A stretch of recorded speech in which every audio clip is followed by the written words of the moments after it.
Expression के part 3 में volume निकालना सीखेंगे, सिलेंडर का, क्यूब का और क्यूबॉइड का।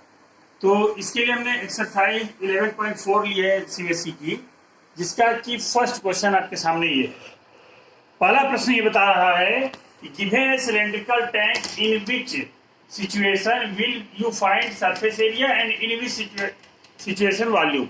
एक सिलेंड्रिकल टैंक दिया है, उसमें किस स्थिति में आपको सरफेस एरिया निकालना है यानी पृष्ठीय क्षेत्रफल निकालना है और किस स्थिति में आपको उसका आयतन ज्ञात करना है। To find how much it can hold, ये कितना पानी अपने अंदर रखता है, ये कितनी चीज रखता है, इसको निकालने के लिए हमको सीधी सी बात है कि कोई चीज कितनी इसमें आएगी वो उसका क्या होगा, वॉल्यूम होगा। क्या होगा, वॉल्यूम या आयतन हम यहाँ पे निकालेंगे। इसका आंसर हो जाएगा वॉल्यूम निकाला जाएगा। सेकेंड है number of cement bags required to plaster it, कितने सीमेंट बैग लगेंगे इसको प्लास्टर करने के लिए। तो प्लास्टर करने में पृष्ठीय क्षेत्रफल लिया जाता है। अब पृष्ठीय क्षेत्रफल को हम क्या कहेंगे, सरफेस एरिया। यहां पे हमको क्या निकालना पड़ेगा, surface area, surface area. Third चीज है to find the number of smaller tanks that can be filled with water from it, कितने छोटे छोटे टैंक इससे भरे जा सकते हैं। तो इस कंडीशन में भी हम जितना वॉल्यूम होगा उतना ही टैंक भर पाएंगे। तो यहाँ पे भी हम क्या निकालेंगे, उसका वॉल्यूम निकालेंगे और वॉल्यूम निकाल कर हम क्या करेंगे, अपना आंसर लिख देंगे। तो ये तीन कंडीशन आई, पहले में हमने क्या निकाला, वॉल्यूम निकाला, दूसरे में सरफेस एरिया और तीसरे में फिर वॉल्यूम हम निकालेंगे। नेक्स्ट क्वेश्चन है diameter of a cylinder A is 7 cm and height is 14 cm. Diameter of cylinder B is 14 cm and height is 7 cm. Without doing any calculation, can you suggest which volume is greater? Verify it by finding volume of both cylinders. Check whether the cylinder have greater volume has the greater surface area. कहने का मतलब ये है कि दो cylinder हैं A और B। जैसे ये A सिलेंडर है और ये यहाँ पे हमारा B सिलेंडर है, दूसरा सिलेंडर है। और इसमें दिया गया है डायमीटर का आधा रेडियस होता है। तो पहले का रेडियस हमने माना R1 क्या है, 7/2 और हाइट है 14 सेंटीमीटर। दूसरे का रेडियस है R2 बराबर 7 सेंटीमीटर और हाइट है 7 सेंटीमीटर। तो अब हम क्या करेंगे, इसमें कह रहा है कि without doing any calculation can you suggest which volume is greater. बिना कैलकुलेशन के क्या आप बता सकते हैं कि किसका वॉल्यूम अधिक है। तो वॉल्यूम के लिए फार्मूला होता है कि वॉल्यूम ऑफ सिलेंडर होता है, volume of cylinder equal to pi r square h. मतलब आर का स्क्वायर होता है, रेडियस का स्क्वायर होता है। तो जिसके रेडियस का मान अधिक होगा उसका वॉल्यूम क्या हो जाएगा, अधिक हो जाएगा। क्योंकि यहां पे क्या है, यहां पे रेडियस आधी है, इसके तुलना में आधी है, लेकिन हाइट दूना है, हाइट दूना है। इस कंडीशन में क्या हो रहा है, रेडियस का स्क्वायर करेंगे तो रेडियस का स्क्वायर करने पे बी वाले का मान अधिक आ जाएगा। हाइट तो कांस्टेंट रहेगी, इसमें 14 रहेगी, उसमें 7 रहेगी, एक ही बार गुणा करना है, इसलिए सिलेंडर बी का वॉल्यूम अधिक होगा। Volume of cylinder B is greater, volume of cylinder B is greater, अधिक होगा। फिर इसमें दूसरी बात पूछा, verify it by finding volume of both cylinder. तो हम अलग अलग वॉल्यूम निकाल के आपको दिखा देते हैं। Volume of first cylinder, volume of first कीजिएगा A cylinder, volume of cylinder A equal to क्या हो जाएगा, पाई आर स्क्वायर एच। बाई पाई का मान 22/7, आर का मान कितना है 7/2 मल्टीप्लाइड बाई 7/2 इंटू 40। ये हो गया। अब यहाँ पे हम 7 से 7 को डिवाइड कर दिए, 1 12 में चला गया, 2 1 जा 2, 2 11 जा 22। अब यहाँ पे क्या है, 2 1 जा 2, 2 7 जा 14। अब हम यहाँ पे क्या मल्टीप्लाई करेंगे, 11 क्रॉस 7 7 जा 49। 49 को हम 11 से मल्टीप्लाई किए तो क्या हो जाएगा, 49 को 11 से मल्टीप्लाई करेंगे, 11 9 जा 99 का 9, 9 एंड में 11 4 जा 44, और 44 और 9 53 सेंटीमीटर क्यूब। अब यहां पे हम निकाल लेते हैं वॉल्यूम ऑफ सिलेंडर बी। देखिए ध्यान से, volume of cylinder B, B का निकालते हैं वॉल्यूम। तो क्या होगा, इसका वॉल्यूम हो जाएगा बी का 22/7 मल्टीप्लाइड बाय रेडियस का स्क्वायर 7 क्रॉस 7 क्रॉस 7, 2 7 से 2 7 कट गया। दिस इक्वल टू हो जाएगा 22 7 जा 7 2 जा 14 का 4 1 हैंड में आया, 7 2 जा 14 1 15 1 54 क्रॉस 7। दिस इक्वल टू हो जाएगा 7 4 जा 28 कट 8 2 हैंड में आया, 7 5 जा 35 और 2 37 का 7 3 हैंड में आया, 7 1 जा 7 और 3 10।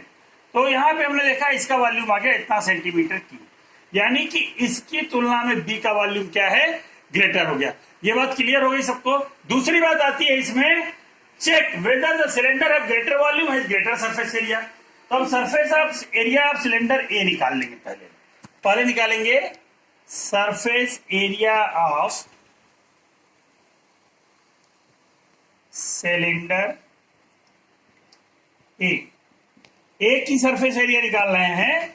तो ए की सरफेस एरिया क्या होगी, pi r 2 pi r h plus r. ये हो जाएगा 2 गुणे 22/7 गुणे आर की वैल्यू 7/2। यहां H plus are 14 plus 7/2।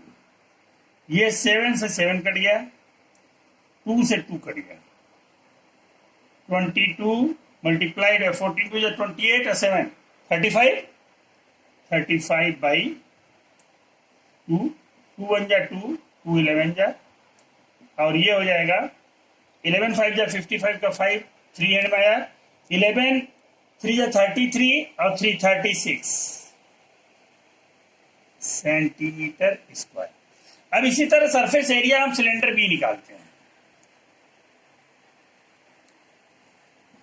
Surface area of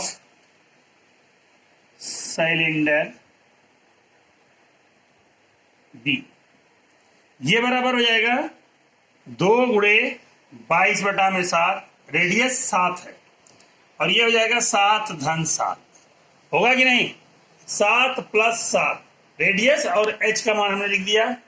ये हो जाएगा 2 से कोई डिविजिबल नहीं, 7 से 7 कट जाएगा, 22 2 जा 44 इंटू 7 7 जा 14, 14 से मल्टीप्लाई कर देंगे, 14 4 जा 56 का 6 5 हैंड में आया, 56 और 5 59।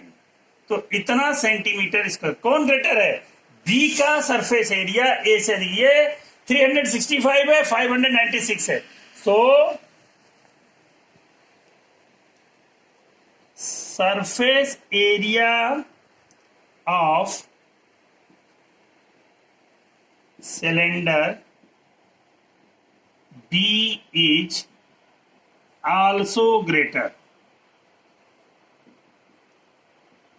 सबको समझ में आ गया होगा। इसमें बताया जो क्या है, 2 सिलेंडर है, पहले रेडियस क्या थी, एक की रेडियस 7/2 है और 7 है, तो चूंकि रेडियस का स्क्वायर करते हैं, यहाँ पे रेडियस का स्क्वायर किया गया है, इसलिए जिसकी रेडियस का मान अधिक होगा वह बड़ा हो जाएगा, और जिसकी रेडियस का मान कम होगा वो क्या हो जाएगा, उसका वॉल्यूम कम हो जाएगा। सरफेस एरिया भी किसका अधिक होगा, जिसका वॉल्यूम अधिक है उसी का सरफेस एरिया भी अधिक होगा।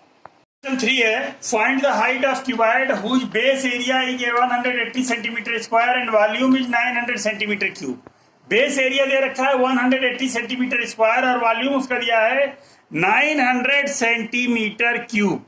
तो अगर हमको इसका निकालना होगा तो कैसे निकालें, हमने शुरू में बताया कि किसी भी आकृति का volume area base into height होता है। तो volume of cuboid equal to l cross b cross h, और एल बी क्या है, area of base, area of base into height, और वॉल्यूम हमारा दिया हुआ है 900 सेंटीमीटर क्यूब। तो एरिया बेस कितना दिया है? एरिया बेस दिया है 180 सेंटीमीटर। तो ये हो जाएगा 900 बराबर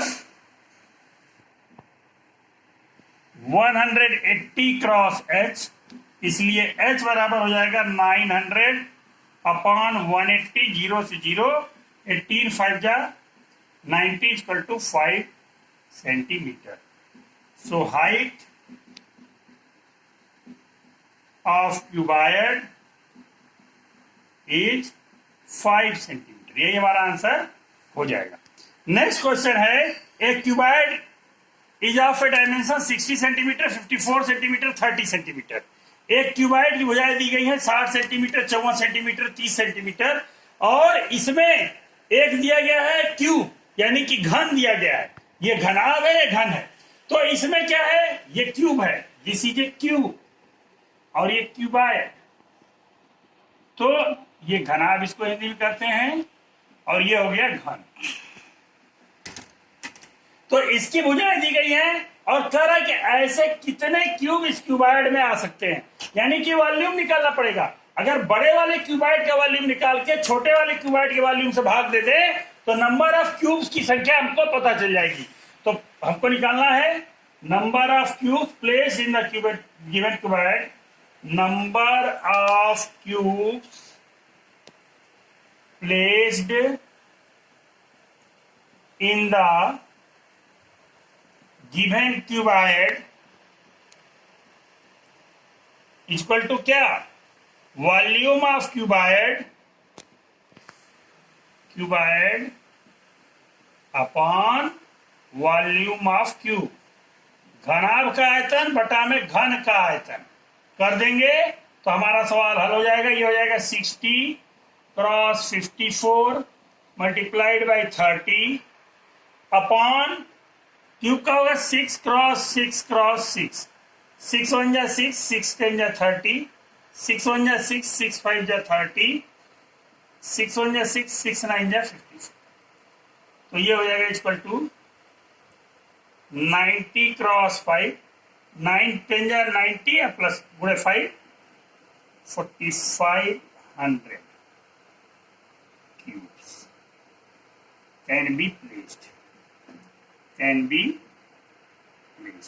450 क्यूब उसमें क्या किए जा सकते हैं? डाले जा सकते हैं। नेक्स्ट क्वेश्चन है, find height of a cylinder whose volume is 154 metre cube and diameter of base is 140 centimetre. तो ये सिलेंडर दिया है, इसका वॉल्यूम दिया है 1.54 मीटर क्यूब और रेडियस दिया है 70 सेंटीमीटर। डायमीटर दिया है d बराबर है, d इक्वल टू है 140 सेंटीमीटर, इसलिए रेडियस जो होगा इसका आधा हो जाएगा 140/2 इक्वल टू 70 सेंटीमीटर रेडियस हो गया। अब हमको वॉल्यूम इसका निकालना है। वॉल्यूम दिया हुआ है, हमको क्या निकालनी है? इसकी हाइट निकालनी है। एच को ज्ञात करना है, तो एच को ज्ञात करने के लिए तरीका है, वॉल्यूम ऑफ सिलेंडर होता है volume of cylinder equal to pi r square into h. अब हम क्या करेंगे? वॉल्यूम दिया है 1.54, ये मीटर क्यूब में है तो इसको सेंटीमीटर क्यूब में बदलना होगा। तो 100 से 1 मीटर में 100 सेंटीमीटर होते हैं, तो 3 बार गुणा कर देंगे 100 से, 100 गुणे 100 गुणे 100। तो मीटर क्यूब जो है मीटर गुणे मीटर गुणे मीटर था, तो सेंटीमीटर गुणे सेंटीमीटर गुणे सेंटीमीटर हो जाएगा, और ये बराबर हो जाएगा 22/7। आर की वैल्यू है 70 सेंटीमीटर, 70 क्रॉस एच। अब हम डिवाइड करेंगे, इसको डिवाइड करेंगे तो h बराबर आ जाएगा 7 10 जा 70। अब हम इसको इधर ला के डिवाइड कर देते हैं, 1.54 multiplied by 100 multiplied by 100 multiplied by 100 upon 10 cross 70, 10 cross 70। अब हम इसमें डिवाइड करते हैं तो 1 0 से 1 0 कट गया, ये 1 0 से 1 0 कट गया, 2 0 कट गए, और मल्टीप्लाइड बाई यहाँ पे 22 भी है, क्योंकि 22 से भी मल्टीप्लाई हुआ है, वो है ना। अब इसको हम डिवाइड करते हैं, क्या होगा? अब पहले ऊपर वाला मल्टीप्लाई कर लें, 154 में 100 से मल्टीप्लाई करेंगे तो हो जाएगा 154 मल्टीप्लाइड बाई, क्योंकि 100 से मल्टीप्लाई करेंगे तो 2 अंक दशमलव हट जाएगा, ये इधर चला जाएगा। और ये 100 से डिवाइड मल्टीप्लाई करेंगे तो गुणे 100 अपॉन 7 क्रॉस 22। अब हम इजी वे में इसको कटा सकते हैं। 7 1 जा 7, 7 2 जा 14, और फिर यहाँ पे क्या आ जाएगा 14 है, 7 2 जा 14, 22 1 जा 22, 22 1 जा 22 इज इक्वल टू 100 सेंटीमीटर बराबर हो जाएगा 1 मीटर। तो सिलेंडर की हाइट कितनी हो गई 1 मीटर हो गई। कितनी हाइट हो गई? So height of cylinder is 1 metre. Next question है, a milk tank is in the form of the cylinder. एक दूध का डिब्बा जो है वो सिलेंडर के फॉर्म में है, tank, whose radius is 1.5 metre. उसकी रेडियस दी गई है त्रिज्या 1.5 मीटर और लेंथ दी गई है 7 metre. Find the quantity of milk in litres that can be stored in the tank. कितनी मात्रा में दूध उसमें आ सकता है? तो दूध की मात्रा वॉल्यूम ऑफ सिलेंडर होगा, quantity stored of milk stored in tank equal to volume of cylinder.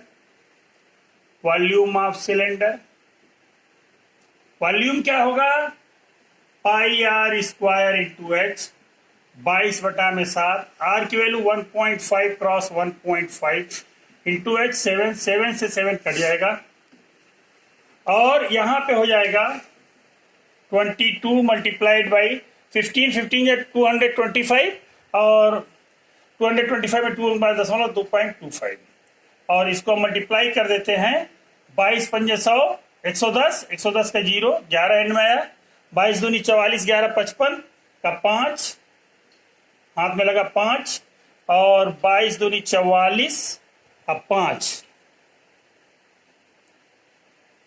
49.50 metre cube. हमको मालूम है चूंकि 1 मीटर क्यूब बराबर होता है 1000 लीटर, 1000 लीटर के बराबर होता है, इसलिए 49.50 मीटर क्यूब बराबर हो जाएगा 49.50 multiplied by 1000। This equal to जाएगा 49, 50 के आगे 49, 5 के आगे 30 और 50 के आगे 30, उसका 2 बाद दशमलव यहां लगा देंगे, ये हो जाएगा 49,500 लीटर। इतना दूध उसमें क्या होगा आएगा। हम क्या करेंगे, इसमें 2 अंक दशमलव हमने हटाया है तो 2 अंक बाद हमने उधर से दशमलव लगाया है, 2 अंक दशमलव था यहाँ पे तो 2 अंक का दशमलव हमने लगा दिया और यहाँ पे हो जाएगा इतना 49,500 लीटर उसमें मिल्क आएगा। Each edge of a cube is double. अगर प्रत्येक एज को डबल कर दिया जाए तो क्या होगा? जैसे पहले मान लिया x था, इसकी x लेंथ थी, x ब्रेथ थी, x हाइट थी, उसकी बाद हमने डबल किया तो 2x ब्रेथ हो गई, 2x लेंथ हो गई, 2x हाइट हो गई। अब कह रहा है कि how many time surface area increase. इस बड़े वाले क्यूब का इस छोटे वाले क्यूब के कई गुना है सरफेस एरिया, तो इसके लिए बड़े वाले क्यूब के सरफेस एरिया में छोटे वाले सरफेस क्यूब का हम पृष्ठीय क्षेत्रफल से भाग दे दें तो पता चल जाएगा। तो ये हो जाएगा बराबर surface area of cube second, surface area of cube second upon surface area of cube first. ये बराबर हो जाएगा, क्यूब का एरिया क्या होता है 6a स्क्वायर, मतलब 6 गुणे साइड स्क्वायर, ये हो जाएगा 6 क्रॉस 2x गुणे 2x अपॉन 6 क्रॉस x, 6 से 6, x से x और इस x से ax कर दिया, ये हो जाएगा 2 क्रॉस 2 इक्वल टू 4 टाइम्स उसका सरफेस एरिया क्या हो जाएगा, पहले वाले से 4 गुना हो जाएगा। दूसरा, वॉल्यूम में कितना इंक्रीज होगा, तो इसके लिए भी हम वही फार्मूला लगाएंगे, volume of cube second, volume of cube second upon volume of cube first. ये क्या हो जाएगा, 2x cross 2x, side cube होता है तो 2x upon x cross x cross x, x से 3 बार x है तो तीनों x कट गए, ये बराबर हो जाएगा 2 cross 2 cross 2, this equal to 8 times. तो उसका वॉल्यूम जो है पहले से 8 गुना हो जाएगा। इस प्रकार हमने देखा कि क्यूब और क्यूबाइड के सवाल हम किस तरह से आसानी से लगा सकते हैं, और इस चैप्टर के सारे सवाल लग गए हैं। एक आध सवाल अगर छूटे भी हैं तो उसको आप स्वयं लगाने का अभ्यास कीजिए। एक सवाल ही छोड़ा गया, 8वां सवाल, जो कि आप स्वयं लगाएंगे और अभ्यास करेंगे, वो भी इसी तरह है, इसलिए नहीं लगाया गया। और अगर ये हमारा समझ में आ रहा है तो लाइक, सब्सक्राइब और शेयर करना मत भूलिए।